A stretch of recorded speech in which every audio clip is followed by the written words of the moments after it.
मत बोलिए कि उनको चुभ जाए, है ना। इसके लिए कुछ टेम्पलेट्स बना लीजिए, जैसे आपने मास्क के लिए कहा कि सर मास्क उतार लीजिए, ऐसे नहीं बोलना है आपको। कहना है कि सर मैं थोड़ा कम सुन पाता हूं तो मैं लिप मूवमेंट से अंदाजा लगाता हूं, तो आप बुरा ना माने तो क्या आप मास्क उतार सकते हैं, ठीक है। जब आप ना सुन पाए तो बोलिए कि सर मैं माफी चाहता हूं, मुझे सुनने में थोड़ी दिक्कत है, कि आप थोड़ा सा तेज बोल पाएंगे। और साथ में बोलो सर मेरी वजह से आपको दिक्कत हो रही है, लेकिन मैं मतलब सुन नहीं पाता हूँ, इसलिए माफी चाहता हूँ। तो जब आप बहुत हम्बल होकर बात करेंगे ना तो उनको बुरा भी नहीं लगेगा, हाँ, चुभ ना जाए बात। समझ पा रहे हो बात को? कौन सी 5 वस्तुएं ऐसी हैं जो आवश्यक वस्तुओं में शामिल की गई हैं इस बिल के अंदर सर? जी, इसके अंदर सर एक तो अनाज, तिलहन, आलू, प्याज।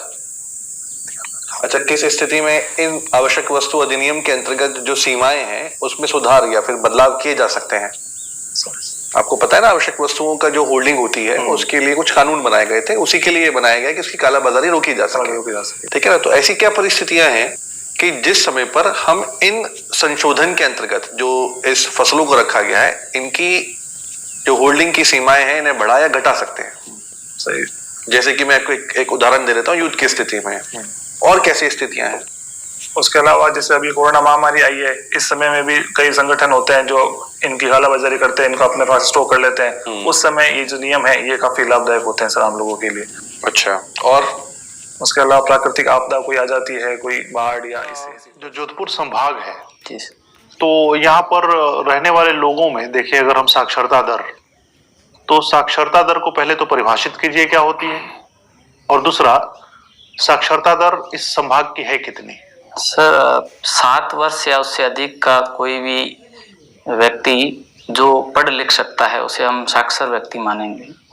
सर एग्जैक्ट साक्षरता दर कितनी है? राजस्थान की साक्षरता दर कितनी है? सर 66%। पुरुष और महिलाओं का अलग अलग करें तो? पुरुषों की 78% और महिलाओं। जब हम शिक्षाविद बनते हैं तो बीएड की उपाधि आपके पास में होनी चाहिए। बीएड करवाने के लिए किसी भी संस्था का या सरकार का उसमें क्या उद्देश्य छुपा हुआ होता है?